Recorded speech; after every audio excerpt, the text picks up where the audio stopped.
Assalamualaikum warahmatullahi wabarakatuh. Selamat siang semuanya. Perkenalkan kami dari kelompok 4, kelas Bahasa Indonesia 26. Di sini kami ingin mempresentasikan hasil artikel kami. Sebelum kami mulai presentasi hari ini, saya ingin memperkenalkan terlebih dahulu anggota dari kelompok 4. Yang pertama itu ada Amanda Palupi Estining Tias, yang kedua Diva Nabila Leviani, yang ketiga Diva Wahyu Salsabila, yang keempat Sindu Dinar Bangun Laksono, yang kelima saya sendiri Shenita Azahra Mutia Kansa. Yang pertama yaitu judul dan latar belakang. Di sini kami membawa judul pengaruh penggunaan bahasa gaul terhadap norma kesopanan dalam lingkungan mahasiswa baru ITS. Bahasa sebagai alat komunikasi yang digunakan untuk berinteraksi, bekerja sama, dan mengidentifikasi diri dalam suatu masyarakat. Banyak remaja yang menggunakan bahasa gaul sebagai cara berkomunikasi yang dimana bahasa gaul tersebut digunakan untuk berekspresi atau mengekspresikan diri. Bahasa gaul ini muncul dari kreativitas mengolah kata baku menjadi tidak baku dan cenderung menjadi tak lazim. Dalam riset yang dilansir oleh Microsoft, warganet Indonesia mendapat kriteria warganet paling tidak sopan di Asia Tenggara. Hal ini menunjukkan bahwa tingkat kesopanan yang dimiliki oleh warganet cukup rendah yang mungkin dapat dipengaruhi oleh beberapa hal, yang salah satunya penggunaan beberapa kata kasar dan tidak pantas yang dimana saat ini berubah menjadi suatu hal yang gaul. Seperti yang saya jelaskan sebelumnya, maka perlu diteliti mengenai seberapa sering penggunaan bahasa gaul pada remaja, serta pandangan apakah penggunaan bahasa gaul pada kalangan remaja ini menimbulkan pengaruh terhadap norma kesopanan, yang dimana penelitian ini akan dilakukan dengan subjek mahasiswa baru ITS 2020. Selanjutnya, tujuan penelitian. Bahasa gaul pada kalangan remaja ini memiliki pengaruh dalam penggunaannya, dan kami mencoba untuk mengaitkannya dengan norma kesopanan, di mana norma kesopanan sendiri merupakan patokan yang mengikat individu atau kelompok karena adanya adat istiadat yang berisikan kebiasaan-kebiasaan yang telah menjadi aturan dalam kehidupan bermasyarakat. Beberapa contohnya ialah menghargai, menghormati, bertutur kata, dan berkelakuan baik. Oleh karena itu, penelitian ini bertujuan untuk mengukur seberapa seringnya mahasiswa ITS menggunakan bahasa gaul sehingga berpengaruh terhadap norma kesopanan. Selanjutnya, metode penelitian. Metode yang kami gunakan dalam penelitian ini adalah metode penelitian kualitatif, di mana dilakukan dengan studi literatur dan melakukan survei melalui kuesioner dalam bentuk Google Form. Yang selanjutnya akan dilakukan pengolahan.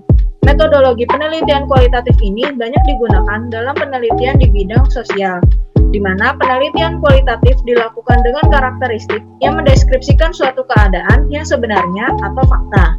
Untuk bisa melakukan proses pengumpulan data dengan mendeskripsikan fakta yang ada di lapangan, dalam hal ini kami membagikan Google Form kepada subjek penelitian kita, yaitu mahasiswa baru ITS 2020 melalui sosial media. Kemudian, hasil data dan pembahasan. Hasil data diperoleh setelah kami menyebarkan kuesioner kepada mahasiswa baru ITS 2020 melalui platform online Google Formulir. Dalam survei, didapati 38 responden dari 5 fakultas yang berbeda. Dalam survei ini, kita dapat melihat bisa atau tidak melihat norma kesopanan dari cara berkomunikasinya, dan sikap apa aja yang menggambarkan sopan santun. Kemudian, kita juga dapat melihat penggunaan bahasa gaul terhadap teman sebaya, kakak tingkat maupun dosen. Mengetahui seberapa seringnya responden berkomunikasi menggunakan bahasa gaul, serta mengetahui seberapa nyamannya menggunakan bahasa gaul. Terakhir, mengenai pengaruh penggunaan bahasa gaul terhadap norma kesopanan. Dapat dilihat dari diagram tersebut, apakah norma kesopanan dapat dilihat dari cara berkomunikasinya. 71,1% responden menyetujui hal tersebut, 23,7% menjawab mungkin, dan 5,2% menjawab tidak dapat dilihat dari cara berkomunikasinya.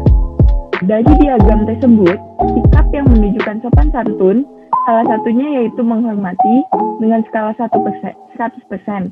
Responden memilih sikap tersebut.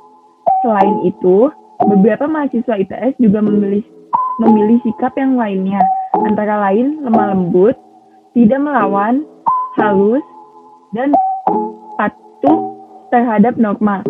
Kemudian hanya terdapat satu orang yang memiliki sikap paham etika dan menjaga busana. bertata krama dan memposisikan diri dengan baik dalam keadaan apapun sebagai sikap yang menunjukkan sopan santun. Dari diagram yang ditampilkan, dapat diketahui bahwa terdapat 44,7% responden pada skala 5 yang berarti sering sekali, sebanyak 28,9% responden pada skala 4 yang berarti sering, 21,1% responden pada skala 3 yang berarti biasa saja, dan 2,6% pada skala 2 dan 1 yang menunjukkan jarang sekali menggunakan bahasa gaul dengan teman sebaya.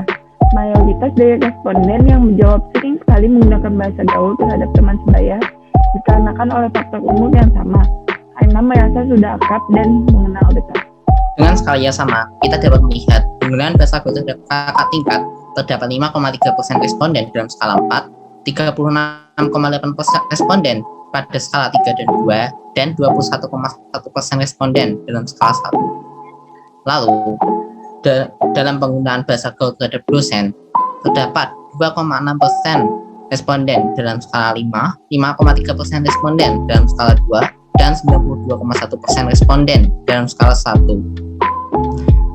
Lalu, dalam mengukur tingkat kenyamanan dalam penggunaan bahasa gaul, 76,3 responden merasa biasa saja dalam penggunaan bahasa gaul sehari-hari, yaitu bisa saja nyaman.